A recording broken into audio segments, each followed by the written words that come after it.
G'day everybody, it's Trader Cobb here. Don't forget to follow me on Twitter at Trader Cobb. Jump on my Facebook, give my company page a like as well. It's just Trader Cobb.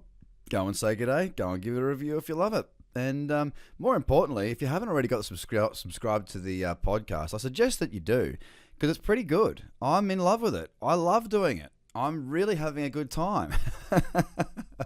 And it seems that the feedback is really, really good too. Now, more importantly, I did put a message in there today that is important. I think it's one that everybody can learn from. It costs you nothing to go and get it, so why don't you just jump on and go get it and give me a review while you're there.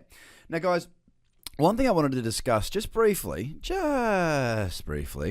is what happened yesterday in relation to the G20 around cryptocurrency. So what's basically happened, to sort of wrap it into a nutshell, nice little bow tie on top of it, essentially what happened was they turned around and they said, well, you know what, cryptocurrency is less than 1% of GDP for that, for these regions. Therefore, it's not really worth their time to try and regulate or to do anything with that space. And look, there's all sorts of different views coming in from left, right, and center of people saying, oh, well, then, cryptocurrency is very important and you should be more advanced and better about understanding it.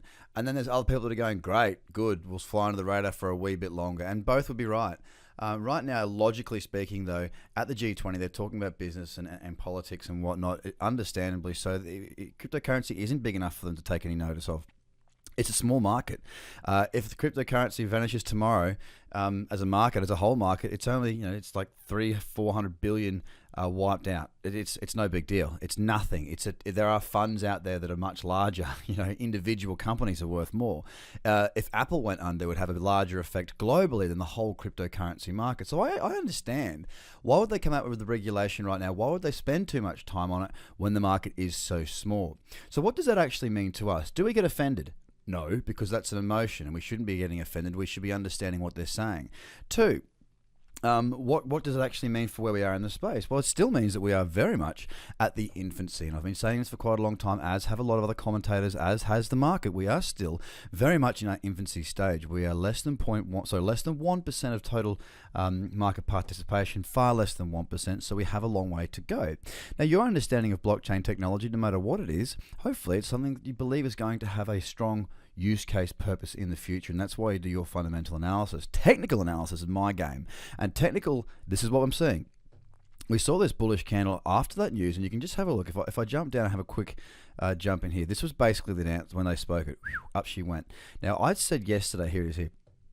I'd said yesterday it'll be very interesting to see if we hold those levels or if we fall back from those. Now, interestingly, we have held those levels and we are holding relatively strong at the moment. We are holding to the high side of this little move that we saw. So we're actually above post announcement. So that's quite good. Does that mean that I'm going to go fill my bags up and buy 1 million Bitcoin? Absolutely not. What does it mean? It just means that the market's holding. We haven't seen a huge amount of selling come back in after a bit of good news.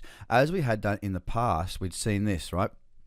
Look, buying came back in, selling immediately followed it. Buying came back in, selling immediately followed it. Buying came back in, selling immediately followed it. This time we have a lower high, lower low, higher high. See how it's broken up through here?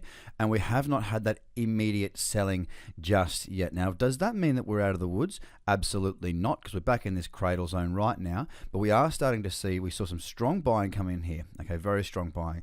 Now, what I also want to just come in and add to that is, let me just insert volume. I don't use volume in my trading, but I do like to have a look at it to get a sense of how the activity went down. As you can see here, we're looking at a 12-hour time frame. Look at this, large seller volume across the board. If I jump out now to the daily time frame, you'll actually see this. This last sort of week or so, the last couple of days, we haven't seen that sort of buying volume come in since we were way back. Where are we? I mean, the last time we were higher, and that was way back here in December, before Christmas, when we were going through that absolutely wild Bitcoin ride.